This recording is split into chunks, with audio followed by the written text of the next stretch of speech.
Welcome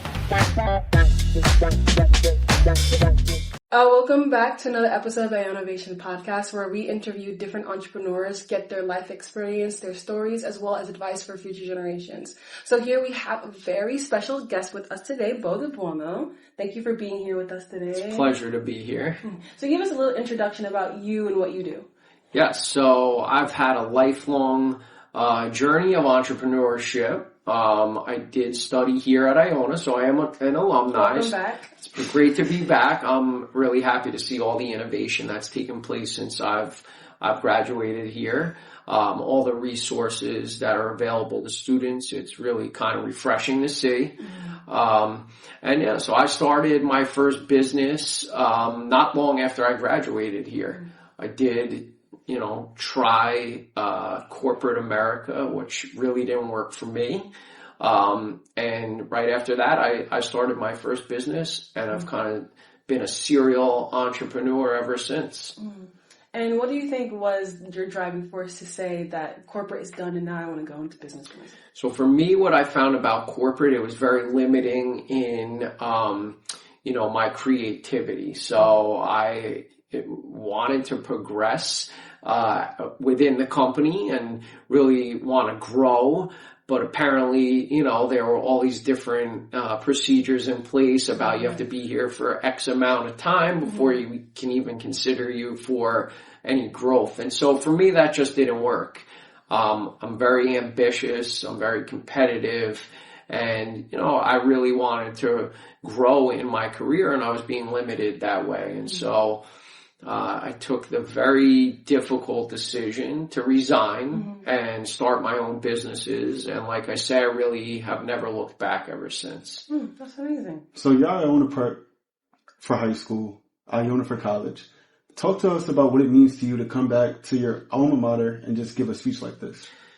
So for me, this is like the greatest honor. I remember being a student here and going to a talk and watching someone who was very successful in business. And I remember at the time just thinking like, hey, I'm going to be up there one day. And so for that to actually happen is really rewarding. It's humbling. And it's just been an honor to be invited here to speak about my journey and my path. And it was super exciting to see like how engaging the students were. And all the different questions and stuff that they have, really inspiring. Yeah, and so some of the questions was regarding your businesses as far as school lunches as well as your Sangria business. So how did you get into school lunches?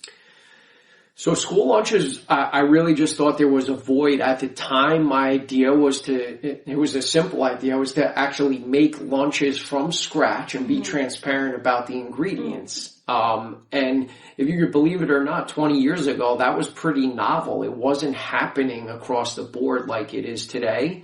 And so that was my original thing. I just thought if I was able to do that, that could add a lot of value to families, and help nourish kids. I think lunch, is just as important as any other subject in school. It's the fuel to keep students going throughout the day. And so that became the, I guess you would say the motivation and the passion behind it, is knowing that we were making a difference for families each day. I wish I had fresh ingredients back in the day. I did not eat my school lunch at all. I think also it was just and sorry, Iona Prep, but my school lunches were not great from what I can gather. And so I wanted to kind of just elevate the experience for students. We're all foodies now. I mean, I think even at a young age, kids are foodies. So it's fun to help provide them with those options. Of course. As an entrepreneur, two things that you always encounter are time management and consistency. You stated in your talk that some days you work up to 20 hours. Talk to us about the determination that it takes to do things like that.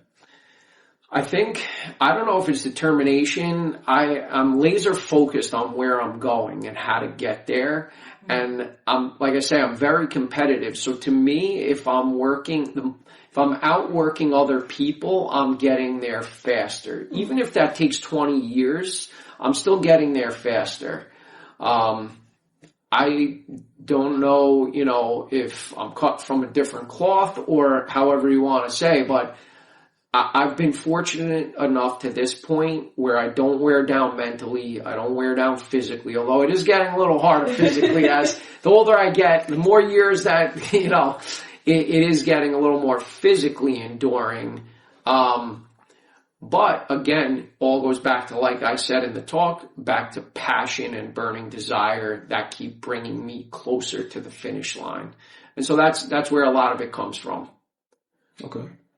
And you talked a lot about pivoting. So can you talk about one of your biggest challenges in which you had to pivot?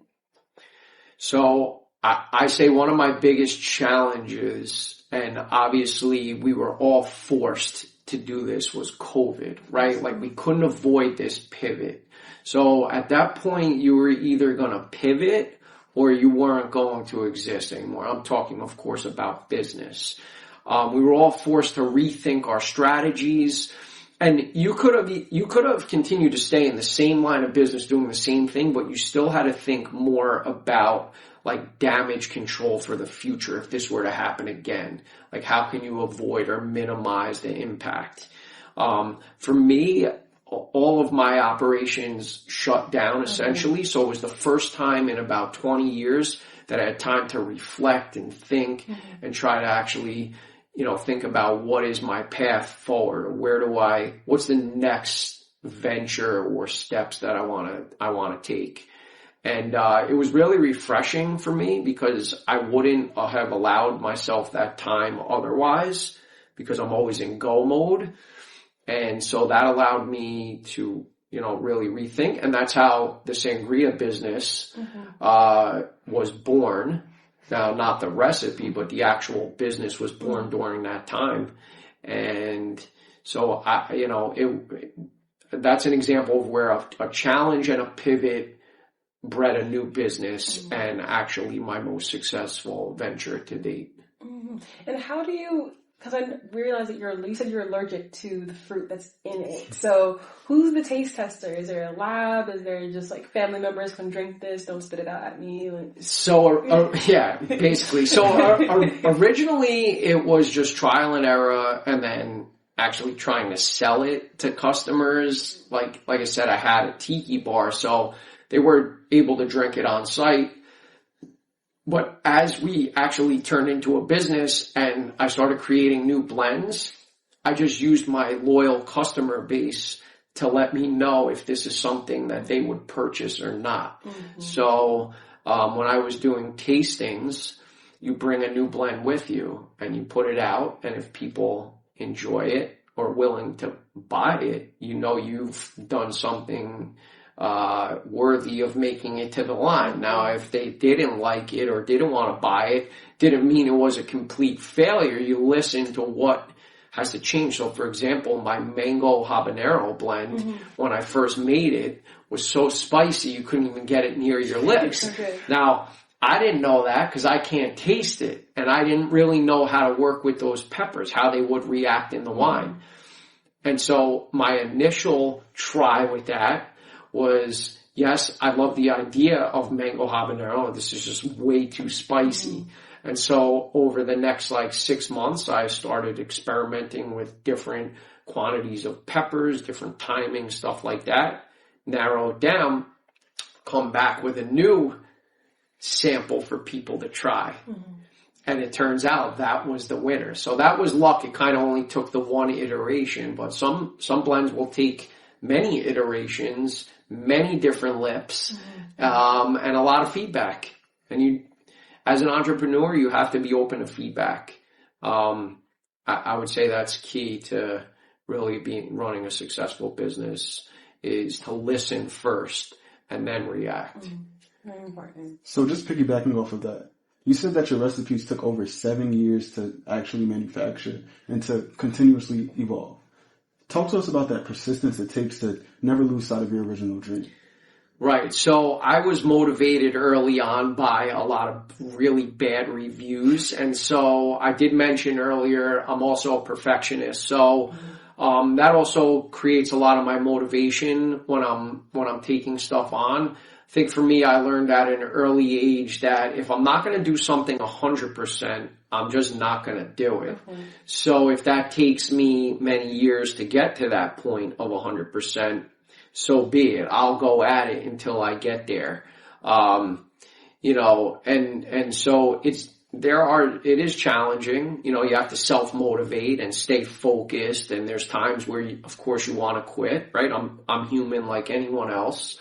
But as long as you have the vision and the passion and the desire, you'll get through all that, you know, the downs until you get to the ups, and then, you know, everybody's happy at the end. So what do you do during that process to just maintain your peace? Because you said you don't even really take vacation like that because you truly love it that much. Yeah. I mean, I can't say that I'm a good example of like a work-life balance. I don't know. I mean, I've spoken to a lot of other like really successful people, and you hear all different types of stories. So some people have a really incredible work-life balance and others don't. And, you know, it just whatever works for the individual. You know, like I say, I wouldn't say I'm the best example of balancing out, because I sacrifice a lot when it comes to family life and personal time and things like that. A lot of people don't understand it, but when you have the passion that I have behind your product and your movement and your company, it's hard for other people to understand that because they don't have necessarily the same level of passion. So like when I tell family members, hey, I can't make it to that dinner, they're upset. But I'm not upset that I missed it because I know I'm working on a project that I'm like so passionate about. Okay. And what advice do you have for entrepreneurs that are like, you want to be a serial entrepreneur, that want to be able to diversify and get into different industries? What advice would you give to them? Don't do it. No, I'm kidding. I don't know. Cut that out of them. Actually, the advice I give, it goes back to what I keep saying, is like you have to be passionate, right? So being an entrepreneur just to make money is not enough. It'll never be enough because it is really hard and it does take a lot of time. And there might be many years where you don't make any money, you know? So I think there's a lot of sacrifice that comes with it. But if you do have that passion and you're motivated to do it, like I said in the talk tonight, just get out there and do it. Just start. Don't overthink it. Don't overanalyze it. You just got to get out there and do it. Because the truth is, if you are doing something, right, and you want to be a little bit different, it's not been done before. So there's nothing to base it against. Just go out there and do it. You'll figure it out as you stumble and fall throughout the whole thing. And to be honest, I still stumble and fall. I don't want to make it sound like no matter how many years you've been doing it, it doesn't, you still meet new challenges every day. And so do you adapt to them? Do you rise up and meet those challenges? That's the real key. So that's what I would tell people. Just get out there and do it if you are interested in being an entrepreneur. Business is an ever-changing landscape. So nowadays, there's a lot of technology. How are you leveraging social media to continue growing your brand? My entire brand was built off of social media, and it's just been a viral spread throughout, like, my customers, really. When I first put my first jar out on a table at a farmer's market to sell, I had no idea if anyone was ever going to be interested or buy it or anything. I had no expectations. I didn't know what was going to happen. But from that first farmer's market, a line formed at my table, and people on the line started telling each other about it. And then from that, people started sharing my Instagram page. And then from that, other markets started inviting me in. And just through the social media, and I mainly focused on Instagram, but I mean, there's a lot of other platforms that are popular. But yeah, just through social media, I've been able to grow, and I've been continuously growing through that. And it's a lot of sharing and word of mouth. And I've never spent a single dollar on marketing or advertising. And I think that's only possible because of social media. Otherwise, you would have had to go through like, you know, the older channels of like paid print ads or banners or, you know, whatever it may be. But technology is a great tool to leverage no matter what industry you're in. It can be an age-old industry from 100 years ago. Leveraging technology in today's day and age is absolutely critical. How important is your network? Network is very important. You connections, people you meet, people you speak with. I think I mentioned tonight, I have many mentors, older and younger. You just have to keep meeting people and keep learning from people. And it's a give and take in the entrepreneurial world, right? So like, whereas tonight, hopefully some of the words I spoke resonate with some people and help them in their journey. I also need that from other people as well. To go at it completely alone, in my opinion, doesn't make sense. I'm sure there's examples of people who maybe have, but network and mentorship and all this sort of thing is extremely important. One more time, please tell the people where they can find you at. Find me at Manor Sangria on Instagram.